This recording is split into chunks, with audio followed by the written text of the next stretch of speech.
మొత్తం దేవుడు చుట్టూ తిప్పే ప్రయత్నం చేస్తారు. అసలు లేరు, ఇంక వీళ్ళు రారు, ఎక్కడికి వస్తారు అన్న వాళ్ళిద్దరూ ఈ రోజు ప్రత్యక్షం అయ్యారు after long time on screen. Vallabhaneni Vamsi garu, Kodali Nani గారు. ఏంటి ఇంకా రంగంలో దిగినట్టు మొదలు పెట్టారా? కాదండి, మనము అనేకమైనటువంటి డిబేట్లు, మీరు కూడా డిబేట్లు పెట్టారు.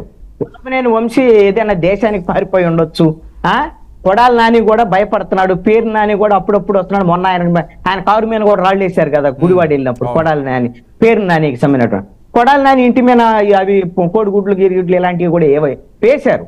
అయితే వాళ్ళు పాపం ఎన్నాళ్ళు దాక్కుంటారు వాళ్ళు మాత్రం.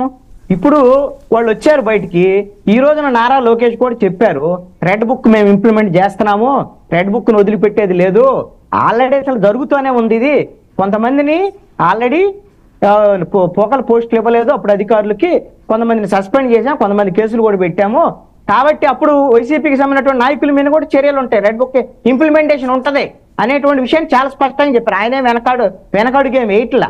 కాబట్టి రెడ్ బుక్ లో ఉండేటువంటి పేర్లలో ప్రధానమైనటువంటి పేర్లు నారా లోకేష్ చెప్పిన దాని ప్రకారంగా కొడాలి నానిని కడ్డాయిల మీద నడిపించటం. ఎక్కడ? ఊడివాళ్ళలో.